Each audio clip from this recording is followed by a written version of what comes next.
My name is Bob Thompson. I'm a 25-year-old working at a small to medium-sized firm. Every day it's just back and forth between home and the office, but I always make it a point to stop by a certain place. It's a park near the subway station, and there's always someone sitting on a bench there. "Good evening." "Huh, you are here again." The reply came from a young woman.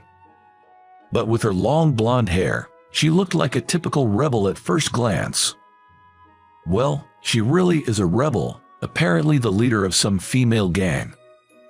Why I am talking to her in the park, let's go back a few months. One day, I decided to take a shortcut through that park. It was dark, thought it was deserted, but there she was, Catherine, sitting on the bench.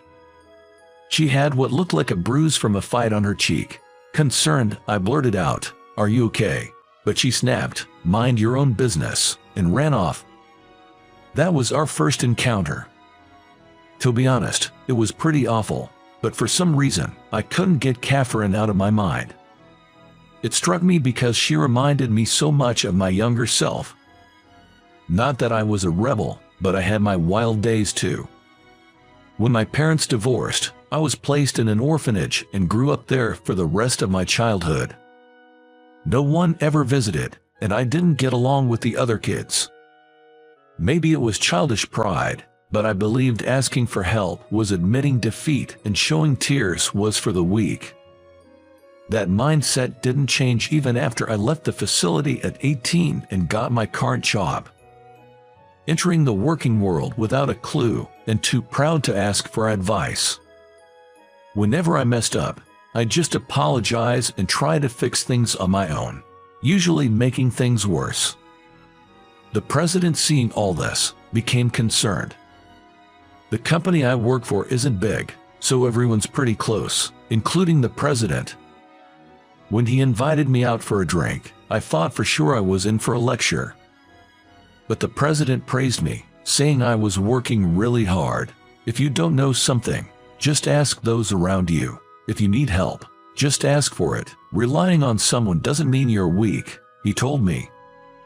He really understood how I felt. Relying on someone isn't a sign of weakness. I totally agreed with him, but at that time, it hit me like a bolt out of the blue. His words truly saved me. From then on, I stopped bottling up everything, and my mistakes significantly decreased. Catherine, she really reminded me of myself back then. So, I began visiting the park often, looking for her. I just wanted to talk with her for my own satisfaction. She frequented the park, and nearly 10 times, I'd approach her and she'd run away. Every time I saw her, she had some kind of injury, so I started carrying band-aids, hoping to give her one someday. On our 11th encounter, maybe she gave up or something, but she finally said, "You're so persistent," and we started talking. At this point, I was pretty stubborn myself, and my initial goal had shifted. I just wanted a proper introduction. So, when I got the chance to talk to her, I started with my story. I told her I was worried about her injuries and that it was unsafe for her to be alone. She responded with a scowl, "You're not my dad, are you?" But she gratefully accepted the band-aid I offered. I could tell that despite her tough exterior, deep down, she was a sincere person. Maybe it was because I gave her a band-aid, or she just wanted more, but she began coming to the park daily. We chatted for about 10 minutes, and I learned that her name was Catherine. She was 20, the leader of a girls' gang, and she'd get into fights with her crew daily. One of the crew members, she's got quite the fiery temper, and she's like, "The card boss is too soft, so I'm gonna set things straight." And she started a fight with me. When I fought back hard, next thing I know, none of my crew was on my side anymore. She said, looking down sadly. I took over as the leader of the group, trying to work for everyone's good, but seems like folks aren't too happy with the way I do things. I might get kicked out soon. At that moment, her face looked so young and full of worry. I've never been involved with gang stuff, but I do know the loneliness of being isolated in a group. But I also knew that giving advice might just turn me a "who do you think you're, my parent. All I can say is, being in charge is tough," was all I could muster in her support. So, one day, after this routine of meeting up at the park and talking for about 10 minutes had been going on for a while, a significant incident that would change our relationship occurred. As always, I went to the park, carrying some Band-Aids. But when I got there, Catherine was curled up, sitting on the bench with her legs pulled up, face buried in her arms. I rushed to her side. "Catherine, what happened?" I exclaimed. When she looked up, tears were streaming down her face. Oh, Bob." The moment she saw my face, she hugged me tightly. I was taken aback, but tried to comfort her by patting her back. After a while, her crying slowed down, punctuated by occasional hiccups. On closer look, her cheek was swollen, and her injuries seemed worse than usual. Seeing my concern, she started to cry again. I lost a fight. They kicked me out. Turns out, she finally lost to that fiery member and was dethroned as the gang's boss. Over time, it seems the majority had sided with this new leader, and no one was there to support Catherine. "I don't want to be alone. I'm scared." She looked genuinely terrified. Seeing her like this, I couldn't help but blurt out, "I'm here for you. It'll be all right." It might have been a reckless thing to say, but I couldn't think of anything else to calm her down. After that, I just listened to her quietly. She talked about how she tried her best but still faced backlash from her crew, and wondered what she could have done differently. I didn't have the answers, but I guess just talking helped her calm down. Eventually, she stopped crying altogether. "Sorry, Bob. I showed you a pathetic side of me." Just because you cried or rallied on someone doesn't mean you're weak, Catherine. So, don't make that face. When I said that, Catherine's eyes widened in surprise. I realized it was the same reaction I had once. Probably, the president must have felt this way when he comforted me back then. Given that we spoke longer than usual, it was already late. She seemed calm, but it was getting late, so I thought I should probably drive her home. Checking the time, I realized, oh no, I missed the last train. Apparently, we get so engrossed in our conversation that the last train had left. Tomorrow's an off day from work, so after dropping her off, I thought of staying over somewhere, but then Catherine dropped a bombshell. "Why don't you come over to my place?" Even if she's 20, I thought it was a bit much to go inside her house.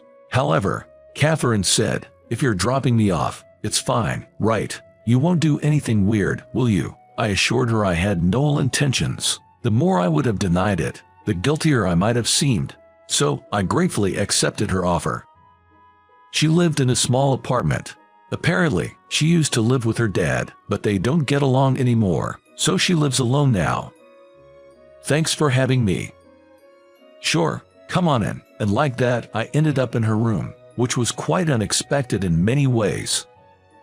There were frilly cushions, pink curtains, and loads of cute stuffed animals. The whole room had a very lovely feel to it. "You have a cute room." "But isn't everyone's room like this?" Seeing my surprised expression, Catherine too seemed taken aback. It seemed she thought her room was pretty standard. "I guess most are, but yours is on the cuter side." It wasn't meant in a bad way, but she seemed to have a reaction to the word cute and said, "Cute? I thought this was normal. Give me a break. This is my first time having someone over." Her face turned beet red with embarrassment. Seeing her like that made me wonder if maybe her regular clothes and underwear were on the cute side too, and my suspicions were confirmed. A quick glance revealed laundry with cute frilly underwear hanging out to dry. She noticed too and hastily shut the curtains. "You weren't supposed to see that." "Hey, that wasn't on purpose." With her face turning bright red, Catherine began playfully smacking me, and I had no defense. The next day, turns out, we ended up sleeping until noon. That's because, after our previous chat, Catherine suddenly wanted to watch a horse show she had come across. She was screaming out of fear, and we both were laughing and joking around. Turns out, she wanted to watch horse shows but was too scared to watch them alone. A shocking revelation. In fact, her DVR was full of unwatched horse shows she had recorded. Just one more, please. Just one more, okay. Last one, I promise. Like this, we ended up binge-watching almost 10 of the horror shows she had recorded. Even when I suggested we call it a night, Catherine was insatiable, and we continued until dawn. It's been a while since I had this much fun with someone, maybe since I left my folks' house. Waking up in the afternoon, Catherine said that with a somber tone. Feeling for her, I suggested, why not go back home for a visit? From what I heard, aside from being work-focused and often neglecting Catherine, her dad was a pretty regular guy. Catherine looked down, saying, if I go back now, he'll probably just tell me to leave.